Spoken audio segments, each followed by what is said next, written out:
Halo Fighters. Nah, kali ini Titik Jeda mau berbagi informasi tentang interview beasiswa. Karena banyak sekali yang request untuk melakukan mock up interview dengan Titik Jeda. Dan di sini jangan khawatir karena kamu bakalan diinterview langsung oleh awardee-nya. Nah, di video kali ini, aku Afifah sebagai founder akan melakukan mock up dengan salah satu mentor kami juga. Jadi supaya teman-teman bisa lebih tahu kira-kira kalau mock up di Titik Jeda itu prosesnya seperti apa sih. Dan di sini FYI kami juga berusaha untuk membuat, interview itu semirip mungkin dengan yang aslinya. Jadi jangan khawatir dan pastinya juga bakalan ada feedback di belakang. Kurang lebih seperti itu. Jadi buat yang masih ragu bisa disimak video ini. Nah, baik, kita mulai untuk sesi mock-up interview. Sudah siapkah? Insya Allah siap. Baik, selamat siang dan selamat untuk Mas Billy ya, sudah sampai di sesi interview.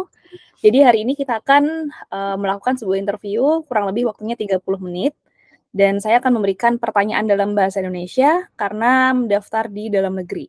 Jadi kalau misalnya nanti Mas Billy tidak tahu, tidak paham apa pertanyaannya, bisa langsung dipotong atau bisa meminta saya untuk mengulang kembali pertanyaannya, begitu. Siap. Terima Sebelum kasih. kita mulai, ada pertanyaan kah? Atau sudah ready? Sejauh ini ready. Silakan. Baik. Nah, mungkin untuk mengawali dari Mas Billy bisa memperkenalkan diri terlebih dahulu, saat ini kesibukannya seperti apa? Baik, perkenalkan. Terima kasih Bu waktu dan tempatnya. Perkenalkan, nama saya Billy Purwocaro Nuring Tias. Latar belakang pendidikan saya S1 dulu lulus dari jurusan Ekonomi Islam Universitas Erlangga pada tahun 2016. Setelah itu saya bekerja di bidang kewirausahaan sosial di isu disabilitas, menghubungkan pekerja penyandang disabilitas kepada perusahaan penyedia lowongan untuk penyandang disabilitas hingga tahun 2009 bekerja sebagai staf program membantu teman-teman disabilitas untuk bertemu dengan perusahaan. Lalu saat ini saya masih bekerja di sana, aktif dan sangat kontributif kepada isu-isu disabilitas. Kedepannya saya ingin menjadi ahli dalam bisnis dan disabilitas sehingga saya perlu untuk mendaftar beasiswa ini. Terima kasih. Oke, baik. Wah, menarik sekali ya untuk jawaban dan kesibukan yang cukup, unik dari Mas Billy itu. Nah, selanjutnya bisa diceritakankah terkait dengan latar belakang pendidikan? Karena tadi disebut dari bidang ekonomi Islam, bagaimana ceritanya akhirnya berakhir di jurusan tersebut untuk studi S1 Anda? Baik, terima kasih Bu atas waktunya dan pertanyaannya. Saya ambil ekonomi Islam pada tahun 2012 karena melihat pada saat itu potensi ekonomi Islam cukup tumbuh berkembang dan pesat di Indonesia, sehingga saya ingin mendalami lebih lanjut tentang keilmuan ekonomi Islam. Dan kenapa saya end up di situ dan berakhir di sana, saya melihat bahwa ada potensi-potensi ekonomi baru yang bisa digarap melalui sudut pandang ekonomi Islam. Begitu. Oke. Untuk S2-nya ini berencana mengambil program studi manajemen ya di Institut Teknologi Bandung, di SBN. Betul. Bisa diceritakan juga Kak alasannya mengapa mengambil program tersebut? Baik, terima kasih pertanyaannya. Jadi setelah saya lulus dari S1 dan kemudian bekerja dalam bidang disabilitas dan pekerjaan, saya kemudian menemukan ada gap yang cukup kentara antara skill yang dimiliki oleh penyandang disabilitas ketika ingin masuk ke dalam dunia kerja itu belum terlalu bisa match, dan di sisi lain penyedia kerja juga tidak melihat itu sebagai peluang untuk bisa meningkatkan nilai mereka di dalam perusahaan. Oleh karena itu saya ingin belajar lebih lanjut tentang bagaimana mengelola sebuah perusahaan dari sudut pandang manajemen, di mana nantinya saya bisa berkontribusi untuk belajar dalam bagian human resource, sumber daya manusia, untuk membantu teman-teman disabilitas bisa masuk ke dalam perusahaan, sekaligus membantu perusahaan untuk bisa memahami bagaimana teman-teman disabilitas bisa masuk dan join dalam perusahaan mereka. Begitu. Oke, baik. Nah, dari bidang Anda sendiri sebenarnya juga cukup menarik ya, walaupun manajemen sendiri itu sudah common di Indonesia. Nah, bisakah Anda menceritakan bagaimana pentingnya field Anda saat ini dan juga mungkin bisa dikaitkan dengan disabilitas itu sendiri? Baik Ibu, jadi karena kalau saya ngelihatnya secara makro dan secara mikro. Kalau kita ngomong secara makro, maka kebutuhan, penyandang disabilitas yang ada di usia kerja itu cukup tinggi, tapi tingkat penganggurannya juga cukup tinggi juga.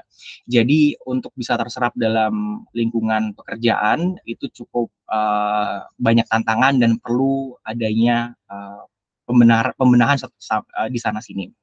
Oleh karena itu, saya melihat bahwa butuh penanganan secara makro, yaitu secara kebijakan di tingkat nasional, di mana itu dapat dicapai melalui pendekatan-pendekatan yang lebih rasional, pendekatan-pendekatan yang lebih masif. Dan secara mikro kepada perusahaan, ya saya kira perusahaan ingin lebih praktis dan lebih taktis bagaimana mereka bisa meningkatkan nilai perusahaannya, dan saya kira itu penting sekali untuk membantu teman-teman disabilitas. Plus karena negara Indonesia itu lebih berada pada ring of fire dan selalu terkena bencana, jadi prevalensi orang menjadi disabilitas itu cukup tinggi ada di Indonesia, sehingga pengelolaan manajemen disabilitas itu harus dijadikan utama di Indonesia. Begitu Ibu. Oke, baik. Nah, selanjutnya untuk rencana setelah studi itu sendiri, ketika sudah menyelesaikan S2 di ITB, kira-kira apa rencana jangka pendek dan mungkin jangka panjang yang akan kamu lakukan ke depan? Baik, terima kasih. Jangka pendek setelah lulus dari ITB, saya akan kembali kepada perusahaan saya yang saat ini, karena ada beberapa hal yang perlu saya top up dan perlu saya tambahkan terkait bagaimana memfungsikan penyandang disabilitas dan kemudian perusahaan bisa match, dan kemudian setelah itu saya akan bikin roadmap dan bikin ekosistemnya, karena saya belajar bahwa tanpa ekosistem yang inklusif, perusahaan juga akan kesusahan untuk bisa merekrut disabilitas, pun dengan yang disabilitas juga akan kesusahan untuk adaptasi dalam perusahaan. Dalam jangka panjang, setelah ekosistem inklusifnya terjadi, maka nanti akan direplikasi ke daerah-daerah lain, terutama di Indonesia bagian timur yang mungkin aksesibilitasnya mungkin jauh lebih tertinggal dibandingkan Indonesia bagian barat. Begitu. Oke, menarik sekali untuk rencananya juga yang akan dilakukan nanti setelah lulus. Lalu pertanyaan selanjutnya terkait LPDP itu sendiri. Mengapa dari Mas Billy ini memilih beasiswa LPDP, bukan beasiswa lain yang ditawarkan oleh instansi lain? Terima kasih. Sebenarnya ini bukan percobaan beasiswa saya yang pertama dan bukan LPDP saja, tapi kemudian jadi pertanyaan saya kepada diri saya pribadi, kenapa harus LPDP? Karena saya pikir LPDP seutuhnya didukung oleh kepentingan nasional dan seluruh dananya juga didapatkan dari pendanaan dari nasional, sehingga saya ingin mendapatkan saya merasa pendidikan saya perlu didanai, perlu didukung oleh pemerintah sendiri, tanpa ada dukungan dari pemerintah, dari negara lain atau dari institusi lain. Dan itu alasan yang pertama. Alasan yang kedua adalah saya ingin kemudian berkontribusi lebih lanjut dalam hal uh, uh, kesamaan dalam mengenyam pendidikan, dan saya yakin itu juga yang dinilai dan itu juga yang diyakini oleh LPDP dalam memberikan beasiswa ini lebih baik lagi. Oke, mungkin yang terakhir tambahan ya, closing statement dari Mas Billy kepada kami, tim interviewer, adakah? Terima kasih Ibu telah mewawancara saya pada siang hari ini.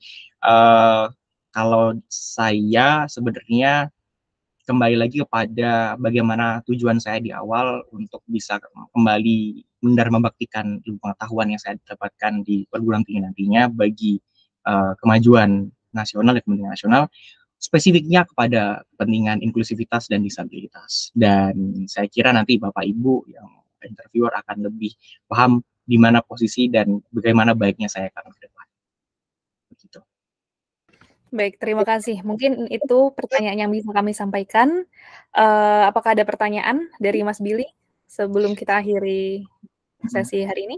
Sudah cukup? Sejauh ini sudah cukup kalau dari saya. Baik, terima kasih. Sekian mungkin dari kami, semoga yang terbaik. Yeay! Sesi feedback. Aku Kalau mau ada sesi feedback sih. ngeblank banget sumpah, astagfirullah. Sesi Oke. feedback. Tapi waktu dulu kayak gitu ya, Bill ya? Sesi apa kamu jawabnya?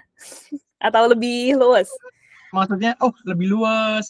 Maaf. Oh, nggak apa-apa, it's okay. Jadi kayaknya tadi emang masih terlalu ini ya, kayak terlalu Iya. formal banget ya. Iya bener, aku merasa apa ya, terdikti dengan pikiranku padahal harusnya bisa menjawab Bener. di luar itu. Iya, sorry. Iya. Jadi mungkin kalau Billy ini feedback dari aku sih masih terlalu kaku. Terus bisa ditambahkan kayak pengalaman-pengalaman apa ya, tadi kan sudah ada cerita-cerita gitu kan ya. Jadi biar nggak terlalu theoretical Ya. gitu. Good luck buat S2 dan S3-nya. Bener. Kayaknya aku belum ready buat ambil beasiswa apapun deh kalau keadaan caraku masih kayak gini. Jadi ya wis lah apa. Kan masih lama. Nah, itu tadi video contoh dari mock-up interview ya. Sebenarnya ada feedback yang selalu kan diberikan di sesi terakhir, kayak 15 sampai 10 menit terakhir setelah sesi interview, dan nantinya bakalan ada feedback tertulis juga yang akan dikirim ke email kamu setelah sesi interview. Jadi good luck buat interviewnya. Dan kalau misalnya mau ambil mock-up bareng Titik Cida, bisa langsung aja cek layanan kami di titikcida.com.